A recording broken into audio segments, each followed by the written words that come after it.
چہرہ ہے کہ انوار دو عالم کا صحیفہ، آنکھیں ہیں کہ بحرین تقدس کے نگی ہیں، ماتھا ہے کہ وحدت کی تجلی کا ہے ورق، عارض ہے کہ والفجر کی آیت کے امی ہے، گیسو ہے کہ واللیل کے بکھرے ہوئے سائے، ابرو ہے کہ کوسین شب قدر کھلے ہیں، گردن ہے کہ برفر کے زمیں اوج سریا، لب صورت یاقوت شعاعوں میں دھلے ہیں، قد ہے کہ نبوت کے خد و خال کا معیار، بازو ہے کہ توحید کی عظمت کے علم ہے،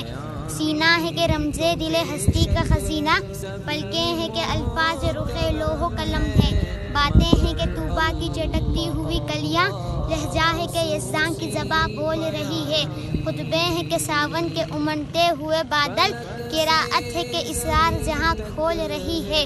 یہ دانت یہ شیرازہ شبنم کے تراشے، یاقوت کی وادی میں دمکتے ہوئے ہیرے، شرمندہ تاب لب دندان پیغمبر، حرف بسنا خوانی و خامہ بسریرے، یہ موج تبسم ہے کہ رنگوں کی دھنک ہے، یہ عکس متانت ہے کہ ٹہرا ہوا موسم، یہ شکر کے سجدے ہیں کہ آیات کی تنزیل، یہ آنکھ میں آنسو ہے کہ الہام کی رمجم، کہنے کو تو ملبوس بشر اوڑھ کے آیا، لیکن تیرے احکام فلک پر بھی چلے ہیں، انگلی کا اشارات ہے کہ تقدیر کی ضربت، مہتاب کے ٹکڑے تیرے قدموں میں گرے ہیں، کہنے